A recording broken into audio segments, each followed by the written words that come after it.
engage humanity. Some of them were forbidden to actually engage. In other words, to directly interact or interfere. It was against the rules. They actually had something called a prime directive, the same kind of prime directive you see that they utilize that same term in Star Trek. In the Star Trek TV series, since it came out in 1960 all the way till now, they have a prime directive in which they cannot directly engage or interact with any civilization that's pre-warp. If that civilization is pre-warp and they're going to actually go down to the surface of that planet, then they have to pretend like they're part of that culture. They have to pretend like they fit in, like they're not really aliens or from space.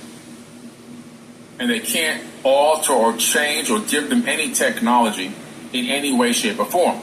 It's forbidden. Literally forbidden. Well, they've got that information from the ancient tablets. And the Watchers descended to Earth because they were attracted to human women. Now, that's not me saying that. That's in the book of Enoch. That's the ancestors saying this. They were attracted to human women. And this group of angels was led by Zemaziah and Azazel.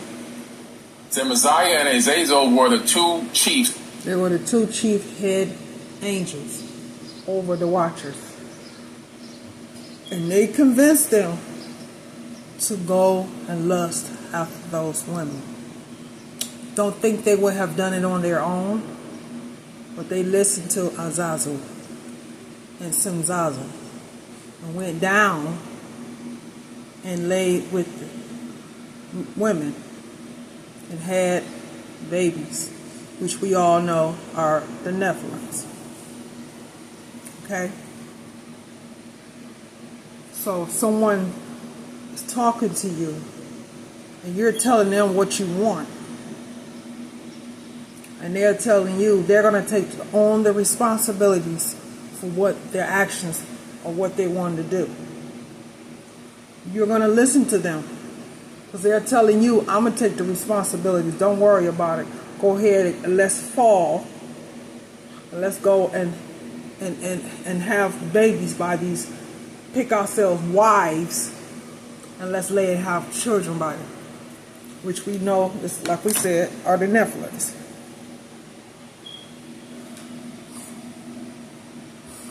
Were leaders of this particular crew of these Watchers, and they decided, you know what, these girls look pretty damn good. We're going to take some human wives. I am running to be president of the United States, and I need you with me in this fight. So I am asking you to pitch in.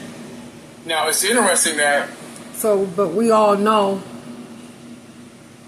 that the fallen angels, which that's what they were called when they fell, fallen angels. But in the heavens, they were called watchers, watching over the earth. They were not supposed to lay with women. That was forbidden. It should have never happened. Should have never taken place. But because of their lust, which caused them to do something they knew was forbidden, that's why they were listening to those head angels, and they weren't supposed to, and it caused them to be on the earth. So they knew they weren't going to never be able to go back to heaven. Let's continue. When you read the Enuma Elish or the Epic of Atrahasis, you discover these beings in there. They call them the Ijiji. And these Ijiji people are these Anunnaki workers. They're not slaves, but they're the working class. In other words, if I own a construction company, I'm the boss, then I have a master architect, and underneath that I have a foreman, and then underneath the foreman I have workers who go out and actually do the labor to build the product or the house. You see? It's a structure, it's a system. Well, these Ijiji, they said the same exact thing in the Epic of Atrahasis. They said, we want to get some of these human women. We don't have no women over here. They were working, according to them, they were working on Mars. And they were complaining about the conditions And they said, you're working us like we're slaves, and we're not slaves. And not to mention, we want to take some of these women back with us. So in two different texts from two different time periods, we find the same story. And so they began families. So they basically breached heavenly boundaries and all the rules that were set before them to not interact, not engage. But see, they knew the consequences to that action that they wanted to take. That's why the head angels said they was going to take on that responsibility and let that lust kick in. And you see the outcome to that, right? They had Nephilims. And I'm quite sure that they had it pretty hard. I don't think when they wrote the petition to give to Enoch, to read it to the Creator, that they had no intentions. They knew what the responsibilities was and the consequences, so they knew they weren't going back because the petition was denied. They were supposed to stay on the earth, watch their seed kill each other before they get destroyed. Now, we know water doesn't kill spirit, it's just your body. Right? So, yeah, they knew precisely well what the consequences was, but they did not care. Obviously, the women were fairly beautiful to them, enough for them to fall. Did things and showed the people there things that was should have never been shown. It was forbidden. This is why we have the things that we have now, because back then that's what they taught them. Excuse me. Back then that's what they taught them. And definitely not have sex with human beings. Not that they only have sex, but they said, you know what, we're going to keep these. We're going to make them our wives. And so, you know, that was the biggest mistake they could have done. Part of it would have been different if they had just came down and just taught women, fairly women, beautiful women, from what Enoch is saying. Wouldn't have been, the punishment wouldn't have been so hard. But they laid with those women, so when they laid with them, they defiled themselves and there was no more clean. Can't be in heaven laying with humans. It's forbidden. But they did anyway. And you see the outcome today. So then they started doing something again that was against the prime directive. They started teaching forbidden knowledge. I didn't say that. The book of Enoch says that. And the fallen angels impart various types of knowledge and skills that were... In the second book of Enoch, it's just as exciting. And the third, and the fourth, and the fifth book of Enoch that I read. All 5 books are so good. And the book of Jubilee, and the book of Joshua.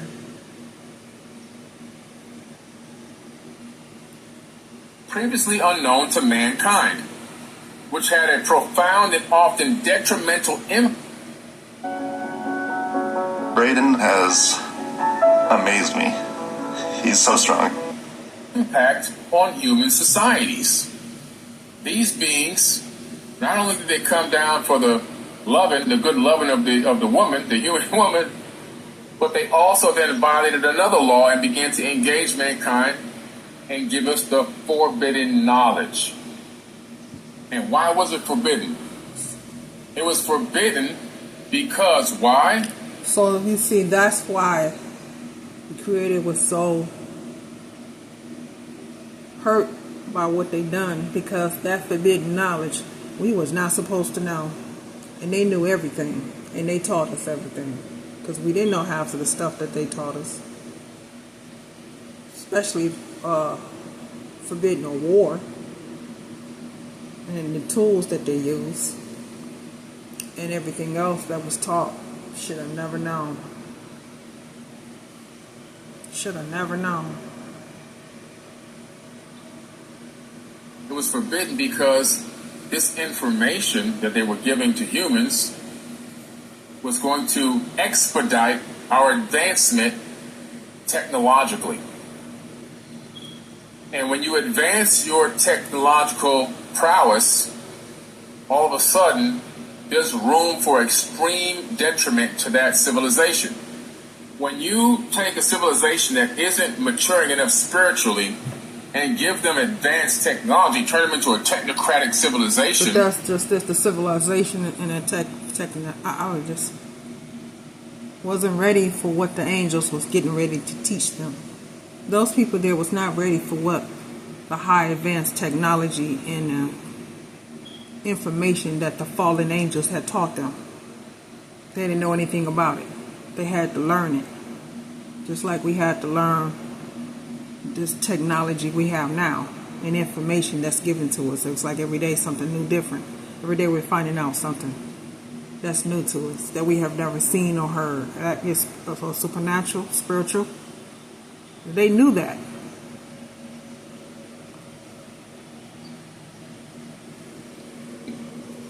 They can potentially destroy themselves. We're going to go in for a little while about the book of Enoch. Make sure you guys click that like button so we can get the algorithm. Click the like button, and also, please, if you can, share the video. Okay, share the video. The book of Enoch is really good. It give you information that you wouldn't normally get in the KJV Bible. And we all know, I'm not going to say it, but we all know why it was taken out. But it is good. A lot of good information. So click the like button. I'm going to be talking about the book of Enoch tonight. All right, the book of Enoch. I'll describe to you who Enoch was and everything else. If you look into the dogma of the Christian belief system, they praise Enoch for being so holy and so so good to God that he was taken away and straight to heaven. He didn't have to die. He went straight into heaven and he never came back. That's what they preach to you, right? They tell you that this guy was just a real good guy and he did everything that God wanted, and he was without sin, and he was so incredible that hey, just take him straight to heaven. Just bypass the whole death process. Just go ahead and take him to heaven. And they'll teach you that in Sunday school, right? And so that's the story that you get, but that's not the actual true story. Not the true story. It's quite interesting that Enoch is highly, highly, highly revered in the biblical text. However, his own book, look at all this information in here, was left out of the Bible. Now, why do you think that is? Why do you think Enoch's text was left out of? Because it's telling them that their impending doom is near. That's why. It's talking about them. Destruction on them. The first book of Enoch and the second book of Enoch. You should read it. It's really good. It was no coincidence that those books were taken out. It was for a reason. Telling too much good information. Now, I'm not saying that false information is not in the book of Enoch, but the book of Enoch is really good. That's why.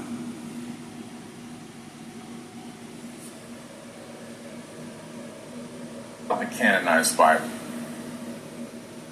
Well, I'll tell you why. Because it's talking about these people behind me. That's why. The book of Enoch. It's an ancient Jewish religious text traditionally ascribed to Enoch, the great-grandfather of Noah. Now, who is Noah? Hi, we're Visible. Get set to travel this summer with a wireless plan that'll keep you connected on the go. All on one line. Noah? We know now, because I've been reading the Epic of Gilgamesh, that Noah is actually Ziusudra. Okay? That's his real name, Ziusudra, before it was converted to the name of Noah in more recent texts. His original name is Ziusudra, or even in some, depending on which version of the Epic of Gilgamesh, Akkadian or Babylonian, it could be Utnapishtim. Okay? Ziusudra is the most commonly known name, but Enoch is the great-grandfather of the person that was actually given the instructions on how to build a ship to be saved from the flood. Now, this ship that he actually built, we discover in the Sumerian tablets, is not a gigantic boat like what they have been preaching to you in Sunday school. He was given the instructions, and how do I know this? Well, the tablet is actually in the British Museum. He was given the instructions on how to build a gigantic round disc submersible, or maybe it flew. I don't know. We don't know. Nobody knows. And it was cut up into sections like a pie on the inside. And he was told to put his local flora and fauna and his local livestock in that disc. He never built a gigantic ship. Not once did he build a ship. That is false information. Not once did 2 parakeets and 2 lions and 2 deer and 2 cockroaches and 2 fleas and 2 ticks and all this come on the boat. Didn't happen, okay? I'm just telling you right now, it did not happen. He was literally told to get his local flora and fauna. Yes, it did. Yes, it did. Yes, it did. Yes, it did. And that's all I'm going to say on that. Yes, it did. It did happen. Took place. It did. That's what happened. That's what took place. Don't believe that. Yes, it did. There's no disc, no flying saucer. Noah did what the Creator told him to do. It was to build that ark. Because he was going to flood the earth. So yes, it did. And his local livestock and take on this disc that was cut up into sections like a pie on the inside, but it was a sealed disc, like a saucer. Okay? That's what he was in. And we know this for an absolute fact now. There's no way to get around it. There's absolutely no way to get around it. And, you know, they show in the movies, they got, that one movie, that Noah movie, they got. He did what the Creator told him to do. Okay? If it says that Noah built an ark, that's what Noah did.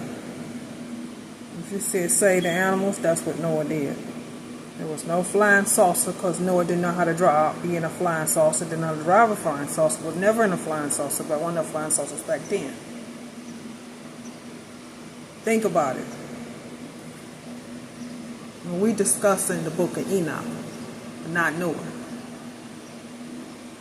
You know, every kind of animal, and you got 2 flies, and I mean, come on, guys, 2 piranha. He's trying to be sarcastic, but it was never that. Because back then it was never those type animals. It was only what he was supposed to have saved. Is what he did. Please don't believe that. Because that did not happen. I mean, get out of here. It didn't happen. Okay? It just didn't happen. Let's get into the real knowledge, all right? Let's just drop the fairy tales and get to the... Yeah, he's right. Because what he's saying, it didn't happen. What he's saying, it did not happen. So he's true. He's right on that. But like I said, we're on the discussion of Enoch. Real knowledge. So Enoch is the great-grandfather. Now, what's important here is we're aligning a man who has directly interacted with these advanced beings. Now we know his own descendant also interacted with these advanced beings, as he was given the actual instructions how to build this from Enki, one of the... This thing can hold up to 1,100 pounds. The Big Fig mattress is a special curated mattress. These Anunnaki people. Enki saved him and his family's life by teaching him how to build this particular disc-shaped floating device, whatever you want to call it, right? This DNA bank, if maybe it was that. But we see a direct connection between Enoch and Ziusudra, who's actually now called Noah in more modern texts, because the Bible is New Age information, not Old Age, it's New Age. So it's interesting that that connection, that lineage is there. Two people, same bloodline, both being directly engaged by these beings. I can remember being a kid in elementary school having to hide underneath my work desk. They would make us go underneath the work desk to do practice for if a nuclear bomb went off, as if my work desk was going to protect me from a nuclear blast. So you go underneath the desk and you ball up like you're an embryo underneath your desk in case a nuclear blast goes off. You know, that was the Cold War. So I grew up during the Cold War era, 70s and 80s, right? The tech is still there. There are literally tens of thousands of nukes on this planet right now today. Tens of thousands of them. And the sad part is, they're not on this planet to protect us from an outside invader. They're on this planet to destroy us while we're still on the planet. We haven't even left the planet. We can't even escape. It's here to destroy us while we're standing on the ground. Can you imagine being an advanced alien race flying by this planet and you use your scanners and you, oh man, they've learned how to split the atom. Oh, they've got an arsenal down there. Wow, they're really ready to protect themselves. Oh wait, let me hack these and check the trajectory of these intercontinental ballistic missiles that they've created. Oh my goodness, they're set to blow up their own selves while they're on the same planet. Don't stop here. This is a ghetto. It's a ghetto. Come on, man. And so now what do we have that, besides the nukes, now we have other types of weapons, digital weapons, right? We haven't even began to put any type of restraint on the release of the amount of AI and robotics that's going on. I love the AI stuff and robotics. I think it could help mankind significantly. But I think in the way it's being released... Just because we know the robotics is taking over our jobs. So I don't see how that is funny. People are losing their jobs to robots. Beast? Oof, not too safe. I just read an article that the U.S. military at DARPA, or the DARPA program for the U.S. military, has literally just developed the very first fighter jet that runs purely on AI and put it into a dogfight. They put it into a dogfight. So it's a fly-by-wire fighter jet, which means it's on the grid. We're talking about Skynet now, but Skynet with a consciousness. Isn't that the movie Terminator? Didn't we already watch that movie Terminator? We didn't learn anything from the Hollywood movie. It was a documentary. And now we're living it in real time. We got to be careful. All this tech that we keep getting, way before we are consciously ready to even handle it. We're not spiritually ready to handle a lot of this technology. During the full moon, which is totally predictable, do you know that police stations ramp up and have more policemen on staff that night? And the emergency room and hospitals have more staff that night on a full moon? Do you know why? We're coming up on a major fundraising deadline, and there aren't many more between now and the election. So I am asking you. Because on full moons, there's going to be more activity with crime and with injuries, either stemming from crime or other, maybe more car accidents or whatever, on the night of full moon. Full moons. But we've been having full moons. And, it's not as much crime as he's saying that it is. I mean, it could be a half a moon and you'll have crime. It could be no moon, you'll have crime. So, no, that's not true. We're going to have it, It has nothing to do with the moon. Full moon, half moon, crescent moon, it doesn't matter. Directly affect human consciousness. Directly. And so you have the consequences of all these teachings that these beings did. I don't call them angels because they're not angels in my book. The knowledge imparted by the watchers leads to increased sinfulness and corruption among humanity, according to the book of Enoch. The text portrays this dissemination of forbidden knowledge as one of the key factors leading to the moral decay and the eventual decision of God to bring about the great flood in the form of a divine retribution. Now think about this for a minute. We got to have a conversation. I'm almighty. I'm all knowledgeable. I'm all knowing. I'm Alpha and Omega. I'm the beginning and the end. I think and things come into existence. I breathe and wind blows and I snap my fingers and I create multiverses and all this good stuff. And I got a couple of bad apples that just don't want to listen to what I have to say. So they break my rules and they go to this planet Earth and they start teaching people how to, do things and gave them a little bit too much knowledge. And because of this knowledge, they start acting up too. You know what? Instead of me going down there and setting everything straight and doing some real teachings, doing some workshops, I think I just, go ahead and wash the whole planet away. Just flood it. Just kill everybody. Just kill as many people as I possibly can and see if I can start over like a fresh slate, because I'm God and it'd be just too easy for me to snap my fingers or go down there and teach. So I think what I will do is I'll just destroy and kill everybody. Women, children, everybody. Just kill them all.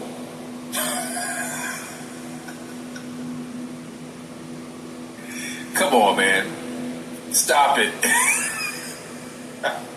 Stop it. Come on. It's ridiculous. That's why I'm laughing. And it's ridiculous. So do all the pastors listening to me right now. It's an absolute farce.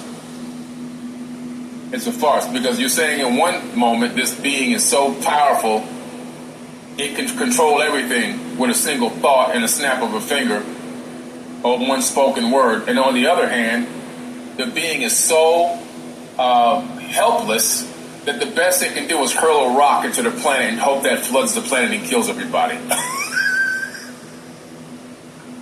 Come on, man. Which one is it? Is the being all-powerful, all-knowing, all-knowledgeable? Or is he, always a man, or is he weak and only has enough power to do a couple things like kill people? Because when you read this Bible, there's one thing that's guaranteed you'll find out when you go through this Bible like I have. God kills over 3 million people in the Bible. The devil kills nobody. He kills nobody. Satan kills nobody. God kills 3 million. Think about that. That's why in the book of Isaiah, God says, let me read the exact verse for you. That way you know what? I know y'all think I be playing when I be talking, when giving you guys these verses. Okay? I'm going to give you the exact verse. It's in Isaiah. This is funny. Isaiah 45:7. That's where you're going. God says, if you've been getting scam texts like these, it was me. I said that probably means your data's been leaked. And I have all of it. Who leaked? I create the good and I create the evil. Do what I saith the Lord. He didn't say Satan made the evil. He didn't say, oh, that doggone Satan, he's creating all the evil in the world. He didn't say that. He didn't say that. He literally said, I create the good and I create the evil. And you know what? He's damn right, because he killed 3 million people in that Bible. The best he can do is hurl a rock at the planet and try to kill as many as he possibly can. He. It's always a he, by the way. It's always amazing that it's always a dude. Right? It's always a dude. It's always a dude. To me, God is a frequency. It's our job to tune in. So, that's what happens. Pretty interesting. Right? The punishment to the watchers is, as the result of their actions, the watchers are judged by the archangels and are subjected to severe punishments. They are bound and cast into the abyss, a form of imprisonment and torment, as a penalty for their disobedience and negative impact on humanity. So the humans got to die in the flood, but these people, they don't die. They just get kind of bound into some kind of a chamber where they can't get out. They're not killed, they're put into some kind of prison. But the people, they got to suffer and drown to death, babies and all. Right? This is what they're telling you. And like I said, if you really go into the text, you discover something very interesting, that Enoch wasn't taken by God. He was taken by people. And he wasn't just taken once, he was taken more than once. You're taught in Bible study that he was taken to heaven on a chariot, never to return again. He was taken straight to heaven. He bypassed death.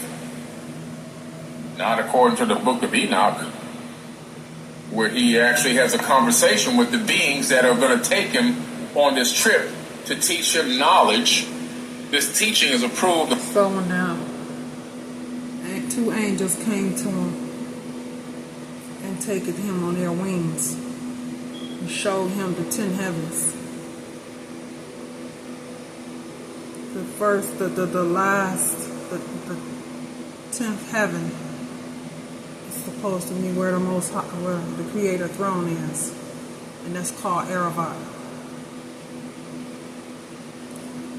And the next one is called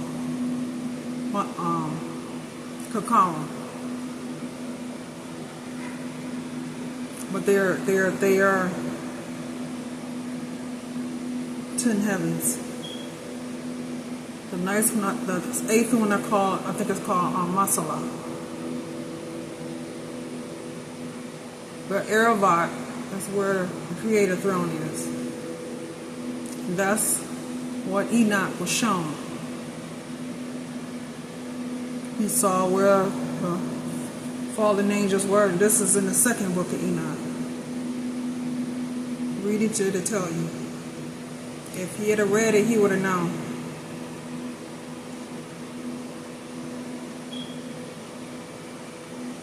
And this trip is actually approved, and it's given a set day that they're going to leave on this trip. He even gets his affairs in order and has his sons prepared for the day that he's going to leave. In the book of Enoch, the narrative of Enoch being taken. Because you have to keep in mind, Enoch wrote a lot of books. And the books that he wrote, he took it down to his sons. For his sons and sons and sons to read. And when he spent his time with his family and those people that were there that were interested to knowing Enoch's knowledge and what the Creator told him, he was taken up. It's up to us to believe whether it happened or not. But that is what is said in the second book of Enoch, which I did read. Into the sky or the heavens is one of the key elements of the text. The ascension is portrayed as an extraordinary event where Enoch is granted divine visions and insights, setting the stage for the detailed revelations that follow in the book. In his ascension to heaven, Enoch's ascension is described across several passages in the book of Enoch. He's taken up into the heavens multiple times, each providing different experiences and revelations. In other words, different things he's being taught, different knowledge. He was taken up each level of heaven and shown everything. When he got to the 10th heaven, which is called, like I said, Aravat, where the Creator throne is, it's where everything taking place. Okay, so each level of heaven, those angels taking them up. And they were explaining to him what Enoch was seeing, what he saw. The angels were telling him why what he saw was taking place. Okay? They didn't say anything about he was taken more than one time. He was taken twice. The very first time is what he saw. Second time, it says in the second book of Enoch, he was taken down to talk to his family. Last time, the angels came, taking him. He didn't come back. So now I don't know what book he's reading from. First book of Enoch. But I'm telling you what happened in the second book. I think Enoch wrote 366 books. So he could be getting that out of any of the books that Enoch wrote. That he's been given on different trips, multiple, not even double, but multiple means more than two. In his initial ascension, Enoch describes how he was taken up into the heavens on the clouds, and the wind in the sky bore him along. Well, that sounds quite a bit like flying in some type of a vessel. The ascension is often seen in his initial introduction into the celestial realms, and during this time he visits various places in the heavens and earth, including the places where the heavenly bodies, stars, sun, and moon are regulated. Oh, he's in outer space, guys. One of the earliest accounts of a planned alien abduction. They never said that Enoch went through in the heavens, when we know that no one can get in and out of the firmament. And now it's possible that the angels came through a portal and taking Enoch through a portal. It's possible. They didn't say nothing about Enoch was taken up to heaven. They said he actually went through a portal on the wings of the angel. He didn't go on no spaceship. How was it a spaceship during biblical times? You see, I don't know what he's talking about. Visions of the heavens. As Enoch ascends, he is shown the treasures of the... Do you like having a P.O. box but are tired of wasting time and money driving to the post office? The stars and the thunder. Among other secretive and sacred places of the heavens, he witnessed the workings of the natural world from a divine perspective. So he's looking at the earth from atop, and he describes it as a giant ball. Understanding the operation of the cosmos, the weather... Well, that's funny because when he was taken out on the first heaven, he said he saw the ether. He didn't say nothing about he saw a ball. And we know the earth is flat, not round.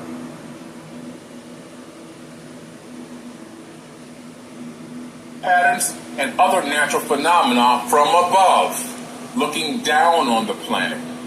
He's seeing the clouds from the other side.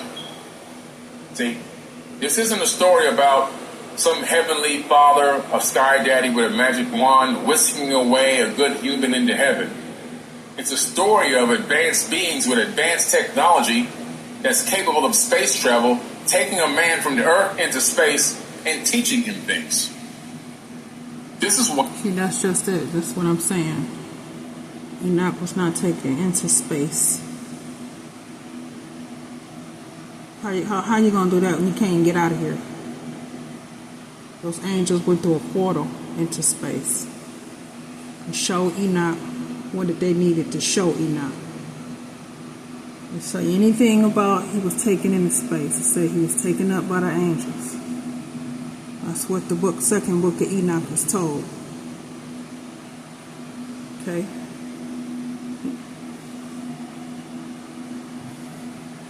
Why the book of Enoch is not in the Bible. Then you have the revelation of secrets.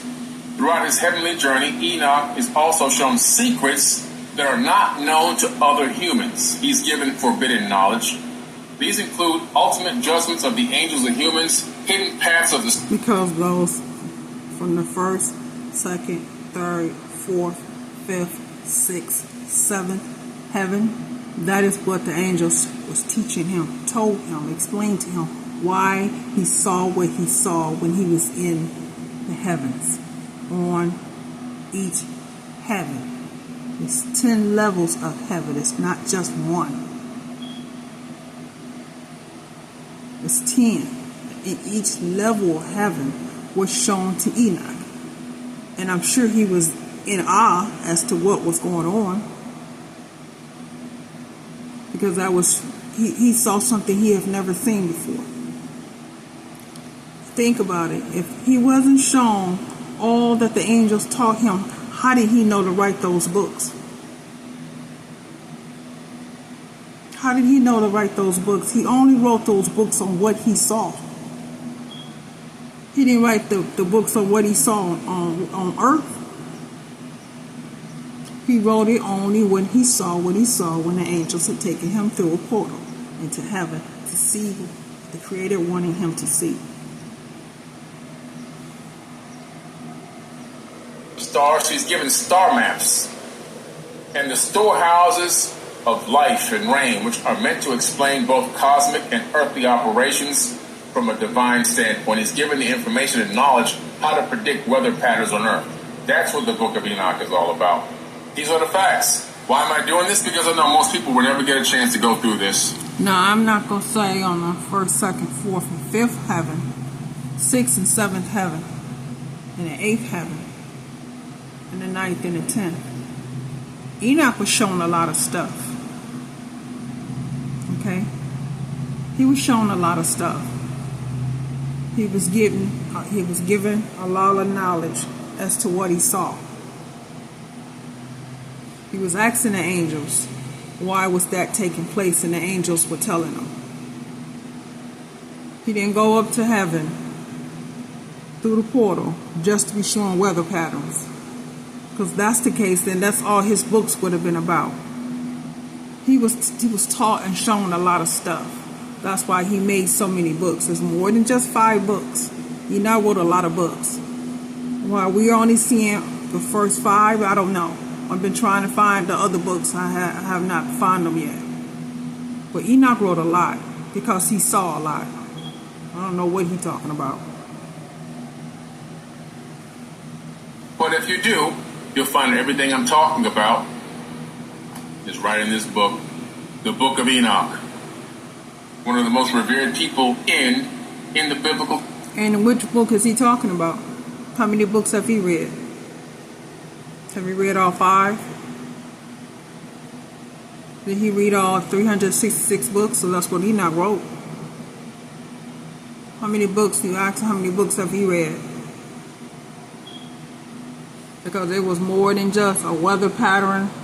It was more than just a flying saucer. He was taught a lot.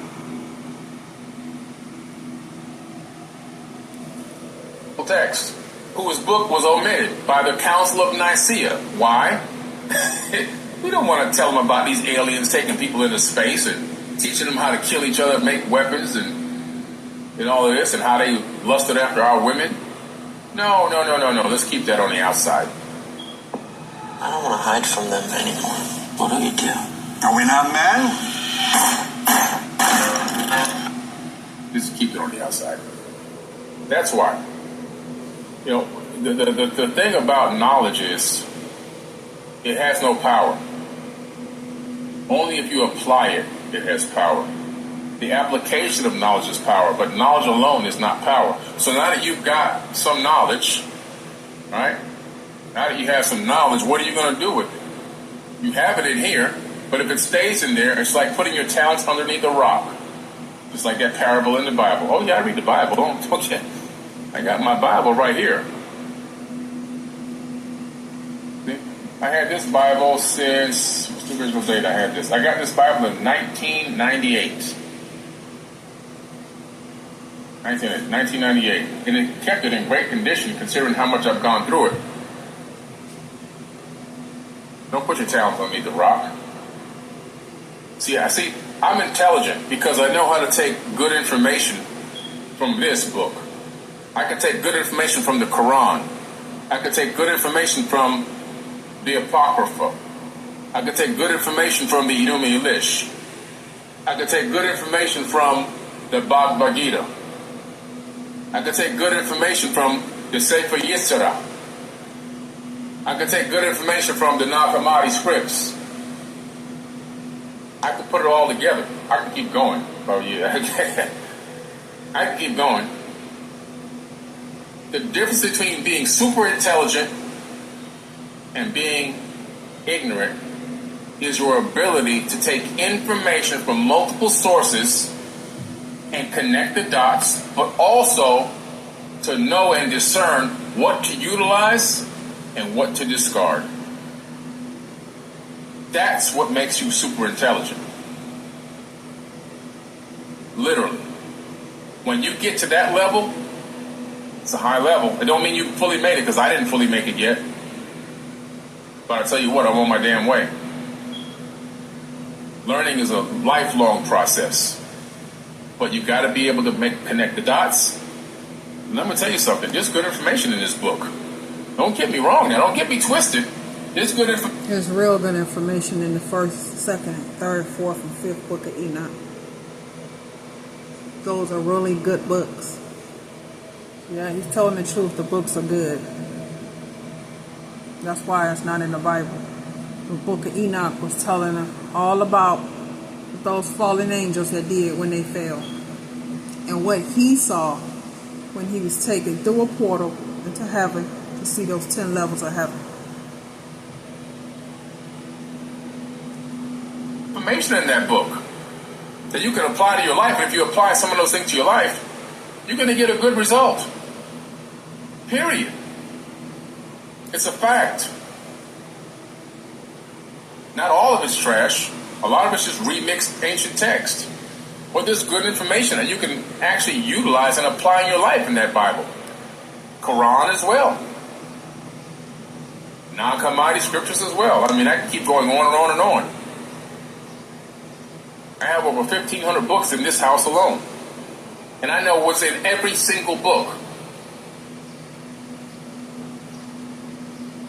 You got to take time and energy to put into the things that are important. Everyone does that for whatever's important to them. For me, the knowledge is of what's important to me. That's what's important to me, the knowledge. And understanding how I can apply it and how I can actually use it. That's what's important to me. You see? That's what's important. We're coming up on a major fundraising deadline, and there aren't many more between now and the election. So I am asking,